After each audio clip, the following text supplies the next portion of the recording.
Are you ready to take your business to the next level and make the money you want so that you can create the impact you desire? Then you're in the right place. It's possible to run a successful business built around your life. Get ready for a little bit of tough love and a whole lot of strategy to grow your business without sacrificing your sanity. If you're ready to get out of your own way and step into the role of CEO, then let's go.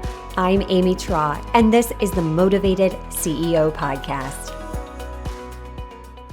I'm recording this episode for you in real time. Usually I have my podcast episodes scheduled out a ways. And so literally, if you are listening to this on March 27th, I'm sitting here recording this on the 26th. I am in the middle of this. And I want to pull back the curtain and take you along for the other side of this launch, behind the scenes of my biggest launch ever. So if you're new to my world, I wrote a book. Like, who am I to write a book? But I did it. And not only did I write a book, I wrote a best-selling book. And I am here to show you that if I can do this, so can you. I want to take you way back to November 12th of 2023. I made the decision that I was going to write a book. Writing a book was always one of those maybe one day type things. I'll get it done one day. I had no intent on writing a book. And last year I went to several different conferences, did a lot of intentional networking, got into a lot of different rooms. And over the course of the past year, I had 3 different people hand me a copy of this book. And I had never heard of this book before. I had never heard of the guy that wrote the book. It was called Big Idea to Bestseller by Jake Helfer. And if you've ever thought about writing your own book, I highly suggest you go back and listen to the episode that I did with Jake a few weeks ago. I'll link it in the show notes for you. But I kept getting these signs over and over and over from different people about writing a book. They literally were gifting me copies of how to write a book. And I'm like, but why? Why me? I am not an author. Like, that's not me. But sometimes when you get these signs over and over, you just have to take the leap and lean into it. So I decided, and I declared it on November 12th that, you know what? Okay, fine. I'm going to do this. I'm going to hold myself accountable. And that's why I put it on social media. I put it out there so I wouldn't do the cute quit, because one thing that I'm really, really good about is like over planning, really like procrastinating instead of actually taking action.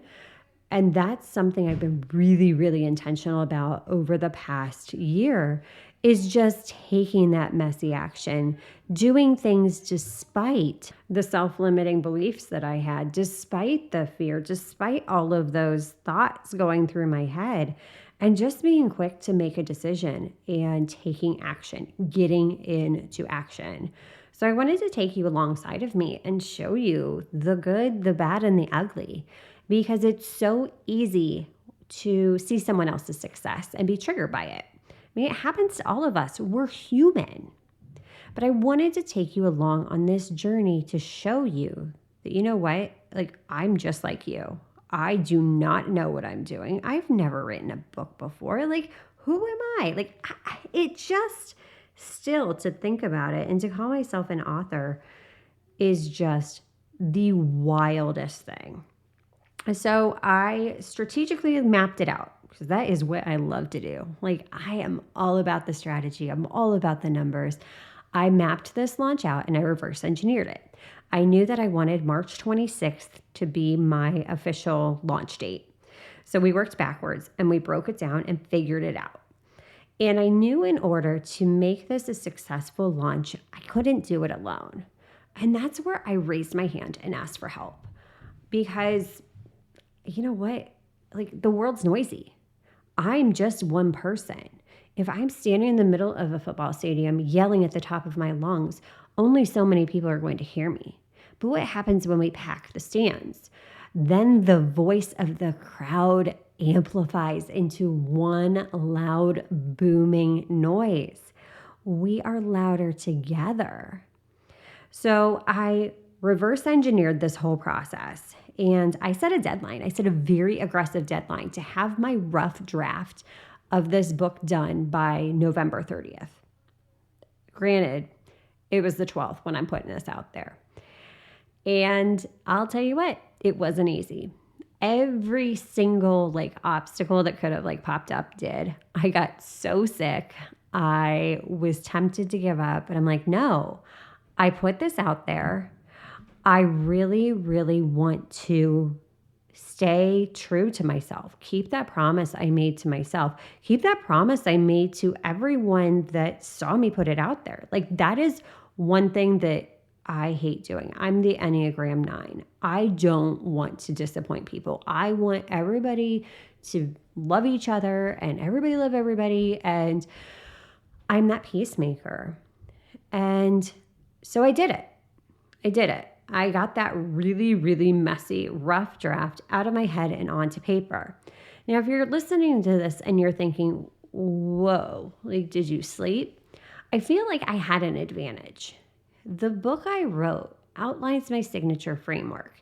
This is something literally I do day in and day out. I've done different group programs before with it. I've used the subject matter other places.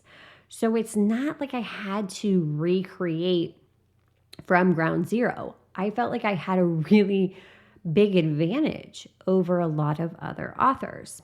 So I finished the rough draft. I'm like, okay, so December, we're going to edit. We're going to self-edit. And, going back through, it's like, oh my gosh. And you know what the hardest part was? It was the chapter at the very end on taking action.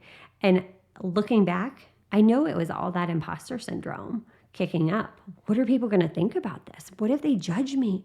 What if they don't agree with me? Well, what is that? That's me imposing a story upon other people.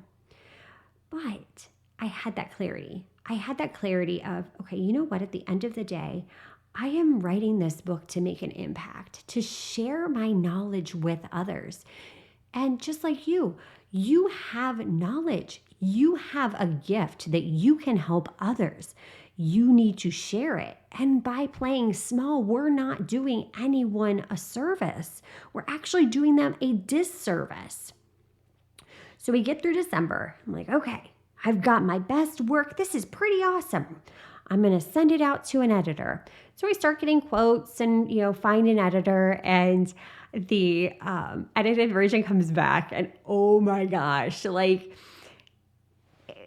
having your book edited is a bizarre process, because literally I'm presenting what I thought was my best work. Wow, I'm really proud of this. She's not going to find much of anything. I will tell you what, it was so marked up beyond belief. And Carly, I am so thankful for you.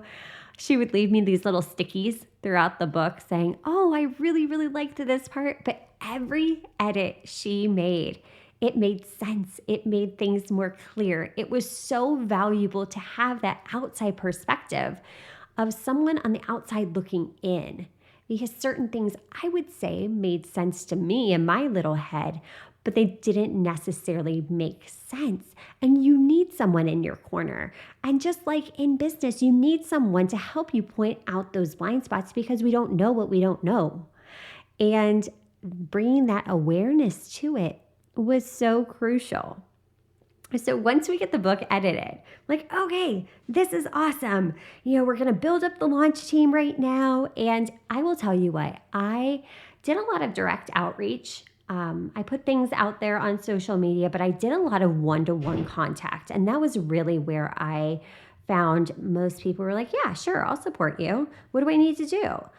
And that was probably the most humbling thing ever, that I simply raised my hand and said, hey, can you help me? Would you be willing to do this? I had over 80 people say, sure. How humbling is that? And so often we discount ourselves. We don't ask because we don't want to be rejected, But what's the worst case? They say no. And if they say no, it's nothing personal. It's just life is busy. Life is crazy. Maybe they have other things going on. And just because it's a no doesn't mean it's like a no, you're horrible. No, we create these stories around it. So this launch team gets built out, like everything's going perfect. Like picture perfect. I'm like, wow, okay, I'm feeling good about this. And then I have to hire a formatter. So what I didn't realize in going through copy and going through edits, then you have a formatter. A formatter is a person that takes your, like basically your PDF, like your typed out version of your book, and makes it look like a book. They're the one that like take that and make it so that your chapters start on the right pages. They match up your table of contents. Like they do all this stuff. That was the hardest thing ever, to find a formatter. But again, because of my network, I just started reaching out and asking, hey, who can do this within this time frame? And the universe had my back again. I found someone, she did an amazing job. And so we're going through this pre-launch, right? We're building up steam, we're building up momentum. I have this whole email nurture sequence scheduled out. We're going to do some massive list building. And then my email platform decided to crash. Back on February 1st, Yahoo, Gmail, a lot of the major online providers put in their new rules for email authentication.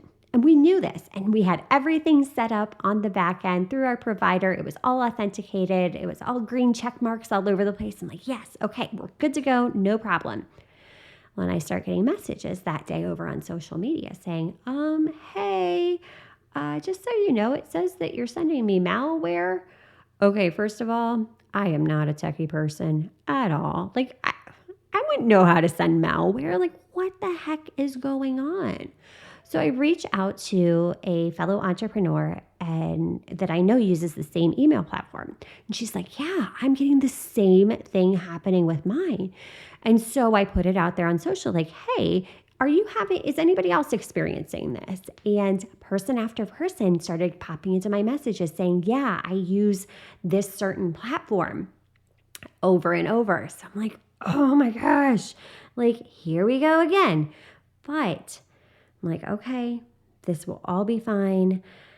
Although, inside I'm freaking out because people are unsubscribing because they think I'm sending them malware. And I'm like panicked because I'm worried about getting blacklisted by these email providers, because once you hit a certain percentage of unsubscribes, they can kind of like blacklist your email address, where you then have zero deliverability because you're not a credible source. So I'm like panicked. I'm like, please don't unsubscribe. Please stop unsubscribing. But it all worked out. It was all okay. And then we kept going, right? So through the whole month of February, just really a lot of back end promotional stuff. And then comes March. March happened in the blink of an eye. And as did the tech troubles. 1 week out, we got everything ready, I's were dotted, T's were crossed. I had my author copy in hand back in February. So everything was uploaded through Amazon. Everything was uploaded through my other distributor, which does like wholesale distribution to Barnes and Noble and like all the online platforms, all the like libraries, booksellers. That's how they get their books. And I go into Amazon and it says that there's an issue, that I can't schedule my publication date because of a duplicate listing. And this number has already been used on another distributor. It's like, well, I own that number. Yes, it has been, but I uploaded to you first. And I made sure to really like research this process of like how to properly upload your book, went through all the steps. And yeah, the other one approved before Amazon. So, week out from publication, my only other option is to hit publish now, because I can't pre-schedule it, but I'm trying to avoid pre-orders because that negatively impacts your rank on Amazon. It's this whole algorithm. Like, we think that Instagram's algorithms messed up. I will tell you what, holy moly, Amazon, you got to get your you know what together. So I go ahead, I say a little prayer, and I hit publish now on the paperback. And they're like, okay, your version will be live in 72 hours at the most. So there I go, sitting and waiting, sitting and waiting. It's March 25th, and it's still pending. I'm calling customer service, and they're basically telling me, oh yeah, we're experiencing a technical issue. Our tech team's aware of it, but it's been ongoing now for well over a week. And because of that, we're not sure when your paperback version's going to publish. What? What do you mean? You're Amazon. Like, you're the biggest, like, book distributor in the world. What do you mean? Like, my book is launching tomorrow. I have a launch team. I have emails scheduled out. Like, I've got a whole like promo campaign. Like, what? I mean, I was like beside myself. I was absolutely 100% beside myself last night. I mean, part of me was like, maybe I should just cancel the whole thing. Maybe we'll just cancel this and maybe this is a sign. Maybe this is a sign that I should just stop. But somehow, by the grace of God, the Kindle version got approved. I still don't know how. It's still not the correct categories, but it all worked out. I emailed my launch team super early this morning because the paperback is still pending. And I go, okay, let's figure this out, right? Everything is figure outable. Marie Forleo, she's one of my favorite people. Like, we're going to figure this out. Because the other distributor's listing hit first. There's 2 listings for my paperback, for the ebook on Amazon. So what does that do? That gives me a huge potential for traffic to be split between the 2 and my sales to drop. So I'm like, okay, let's figure this out. What are we going to do? So, launch team, I need you to do me a super solid favor here. We're going to drive all of our traffic. We're going to do a kind of low-key stealth launch behind the scenes, which is killing my soul because I want to shout it from the rooftops that this is out there. This is here to help entrepreneurs. But okay, we're going to keep it stealth. We're going to go behind the scenes and we're going to do this. We are going to make this happen. And even with those old categories, yes, they're not the ones that I want in my book in, but they still, we can pull this off. Based off of the numbers, we can pull this off. And I'm like, okay, let's just do this. Buy the book, buy the Kindle version for 99 cents and leave your review. And we're just going to offer it up because at this point, there's nothing else we can do. And I know that I've done my best. And it worked. It absolutely worked. I have been nervously waiting all day for the rankings to post because they don't post in real time. There's a delay. Of course, there's a delay. But I hit it. I hit bestseller. And I could not have done this without this group of women behind me. This incredible group of women that when I said, I need help, that they came and were like, yeah, I got you. Like, what do you need? Okay, we'll do it. We got your back. This wouldn't be possible without them. And for that, I am eternally grateful. This launch has taught me so much about just the power of persistence, the power of keeping promises to myself. At the end of the day, I wanted to do this to prove it to myself, that I could set a goal and reach it. That me, who am I? Like, you know what? I'm just a random person, just like you. Like, I'm no different than you. I had a dream and I got out of my own way and I made that a reality. And now I get to share my gifts and share what I have learned and my strategies with so many more people. The impact that I get to make now is so much greater. But it's in coming together and linking arms with one another. That's where we create the impact.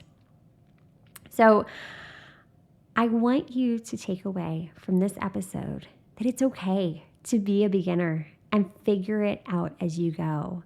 Because being an entrepreneur requires resilience. It requires grit. It requires us to figure things out on the fly, adapt to changing circumstances, and learn as we go. But when you have massive clarity on that why are you doing this? What is the reason for you doing what you're doing?